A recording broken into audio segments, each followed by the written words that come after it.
Ladies and gentlemen, this might be one of the most important segments that I've ever done on H.A. Goodman, this channel, or even H.A. Goodman's other channel.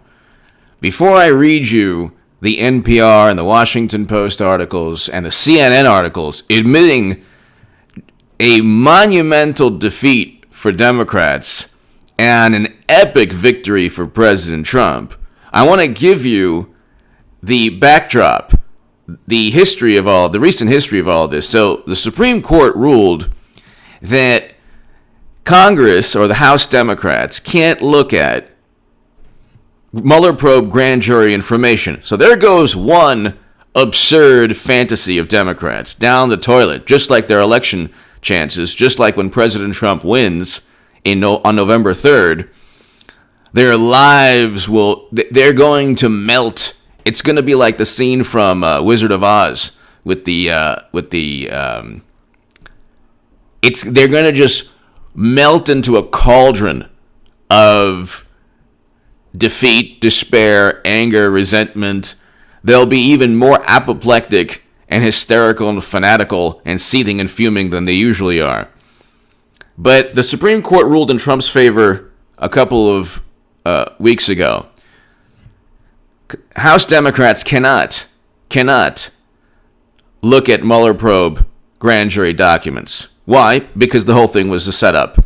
The corrupt intelligence officials like Comey and Clapper and Brennan said, "Well, we're confident that Trump might have done something, so let's investigate him for 4 years." That's not what happens. That's not how you start investigations.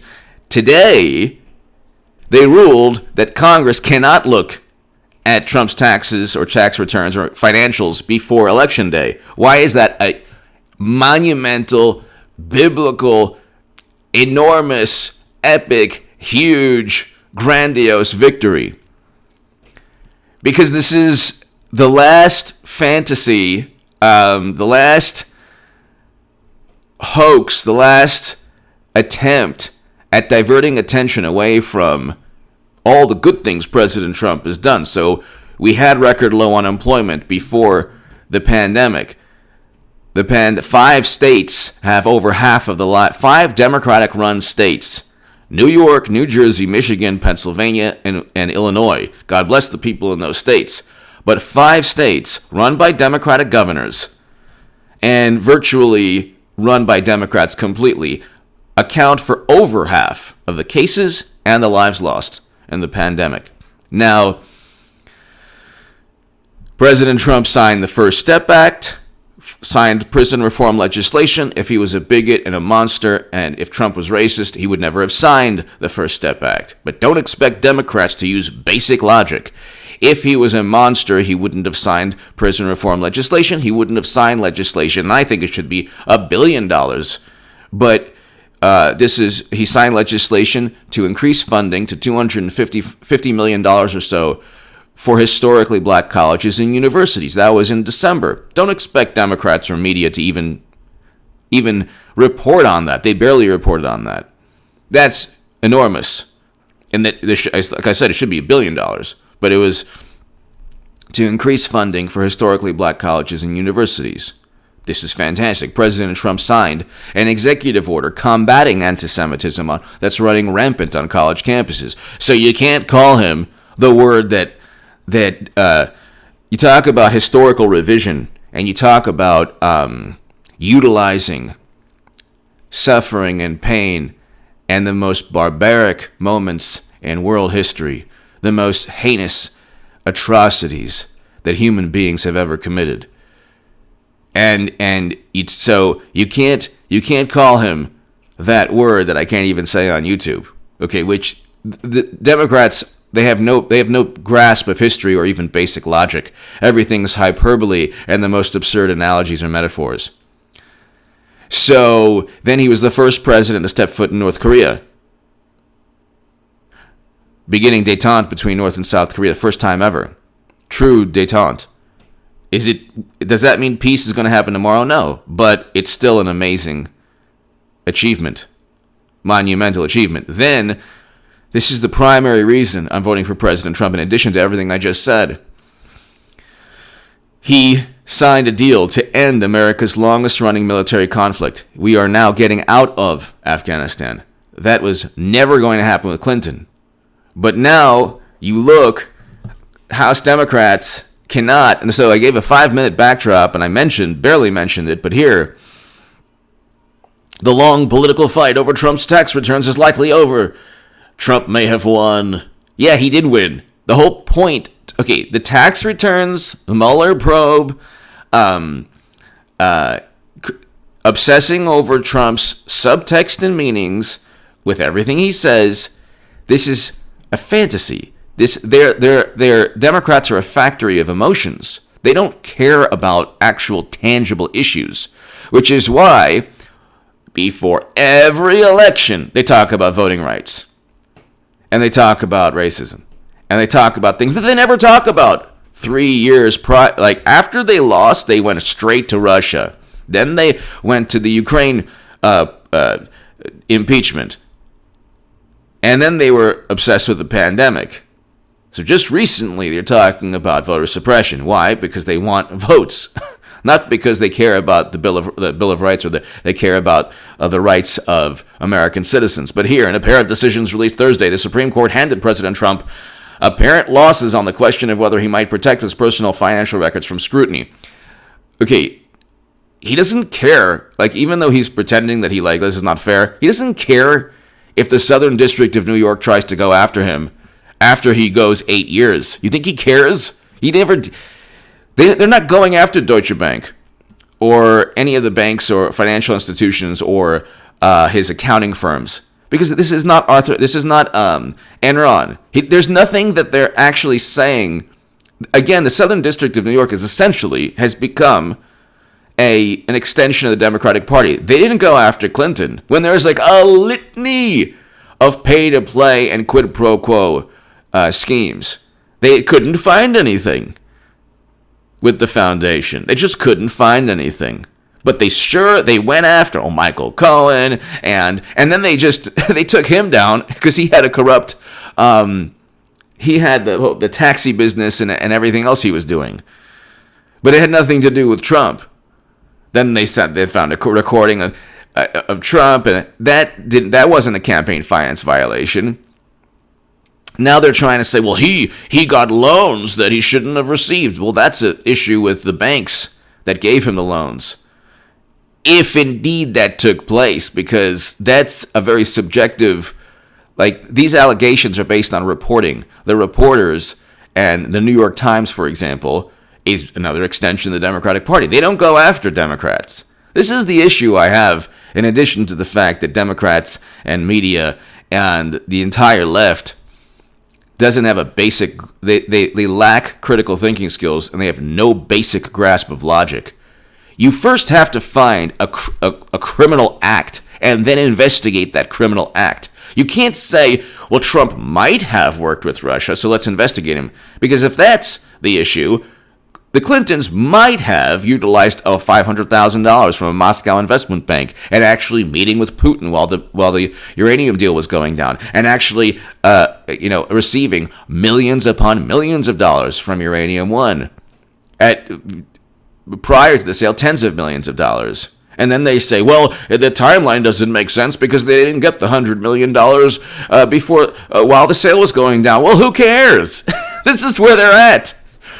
They're like, well, the timeline doesn't make sense because, you see, the Clinton Foundation got $100 million from people associated with Uranium One prior to when they got 20% of U.S. uranium capacity because President Obama did not veto the sale. You see, so it doesn't make sense. The whole planet's like, there's something fishy going on. So you can investigate. Rudy Giuliani has a whole list of racketeering and bribery statutes that he stated on Fox News. Endless list that the Clintons have broken. But again, they don't go after any Democrats, ever. They cheated Bernie Sanders, and they don't even talk about it. Even Bernie doesn't talk about it. If anything, he foments the same fantasy that they utilized against him. Russia, if you're listening, I don't want your help. This is the knight in shining armor. Bernie Sanders from Medicare for All. He's like, I'm going to help you, Biden. Basically, shove in the waste paper basket everything I'm known for. So that's a whole other story. But the whole issue here is it was a broad rejection of Trump's assertion of whatever. So, but as a political fight, it looks like the battle for Trump's tax returns is over, and there's good reason to think Trump has won. And then it goes on to the whole thing they're obsessed over, the issue with the tax returns, and this is why this is such an important segment. The tax return is a Mueller probe, a Steele dossier, an absurd political stunt linked to he might have been treasonous working with the Russians. First of all, the DNC is a private entity. It's not the United States government. So if you're working against the DNC, you're not working against the country. That's number one. So the whole, when they call Trump a traitor, which is hilarious, they forget that they're the ones who presided over, which is true, at 20% of uranium. That, I don't know, something could be built with uranium. Gee, you think do you think that it might be even more dangerous than Facebook ads and Twitter bots from Russian troll farms? Yeah. So they get away with everything. They are allowed to go without any scrutiny because of a Snopes article or whatever. They read Snopes like the Bible. And even in Snopes, it's kind of hilarious.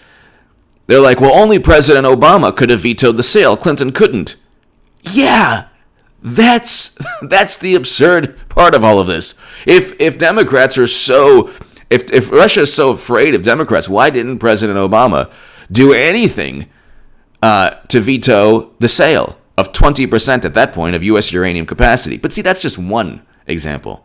Then there was a Boeing deal in Russia, all of these things. Then Clinton had servers outside of the United States government where she deleted 30,000 emails without government oversight. So, and they're like, oh, well, you can't prove it. Yeah, because she deleted 30,000 emails. And she had top secret and special access program intelligence on those emails. That's why do you think Comey is really on board with Democrats 100%? No, he's not. He'll switch sides and help, very likely help Trump when it behooves him. Then they won't like Comey again. It'll be like the little fly, I love you not. And then finally they'll be like, Comey, not again. Anyway, the Washington Post, CNN even admits it, the political defeat is the biggest political win for President Trump. And the Supreme Court just gave it to him. There was never anything wrong with his tax returns or his financials. He's been in the spotlight for 30 plus years. He's been on the top Forbes top 100 wealthiest people list forever. He's gone bankrupt, but so what? You can do that. And he's rebounded. That's actually, when they try to say, oh, he went bankrupt. Well, but he also rebounded. That's actually a great thing. He's still a billionaire. And then they say, well, he's not a billionaire. What do I care if he's worth 300 or 400 million or a billion? Let's say he's worth 100 million. So suddenly he's a loser. The Democrats, they're so petulant that they would view it to be the biggest victory in the planet if he was only worth $300 to $400 million. But see, again, that's minutia. That's meaningless. The big issue is that just like the Mueller probe grand jury documents, which was predicated upon the biggest absurd, nonsensical, irrational fantasy of all time, that Trump worked with Russia to buy Facebook ads, and that swung the election in Michigan, Pennsylvania, and Wisconsin. How do we know? Because nobody saw these Facebook ads or Twitter bots, and we have no clue how many votes were altered by social media advertising that nobody cared or even saw. Nobody has given an accurate count as to how many votes were altered. It's always this ethereal, maybe this broad, ambiguous, something happened somewhere and it was Russia. The reason they bring up Russia is because they're so in bed. They've been so in bed with Putin and Russia for so long. That's why when President Obama said, well, the 80s want their foreign policy back. The 80s want its foreign policy back to Mitt Romney, who was the hawk with Putin. And then they changed their tune.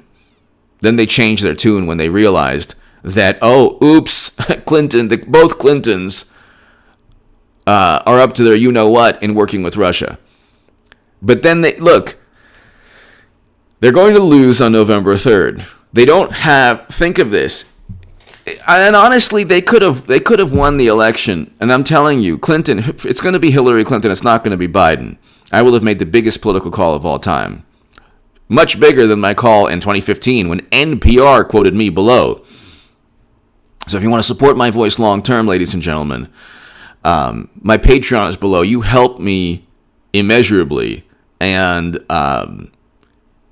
your help is just amazing. So my Patreon is below. If you want to continue to see me do what I do, your Patreon support is greatly, greatly appreciated. And it's below in the pinned comment and description. To my new Patreons, thank you very, very, very much. But also I have my live streams, so you can see my live stream tonight, later this evening, and then a very late evening live stream also. But I did a segment earlier today. I'm ramping things up. Check out H.A. Goodman's other channel. I have a great segment on there. They could have won the election with Clinton, because Clinton's going to be nominee. But they really could have won if they harped on the whole Russia, and then tax returns. These are political stunts and ploys that they fabricated. They don't even know. They haven't even accused Trump of a crime, whether either with Russia or taxes. How do we know? And ladies and gentlemen, 16 minutes in, which is the culmination of this, one of the most important segments that I've ever done. They never impeached Trump on breaking an actual legal statute. They never impeached Trump on breaking a legal statute because he didn't break any laws.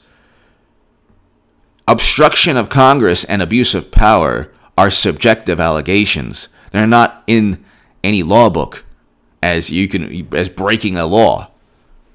That's why they didn't bring up obstruction of justice, because then they would have to explain why Kevin Kleinsmith and Strzok and McCabe and Comey and all of them deceived FISA judges with 17 falsified statements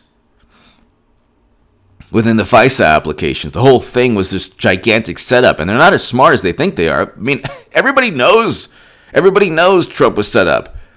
The problem is Democrats view the 2016 election as their entire lives. You have people who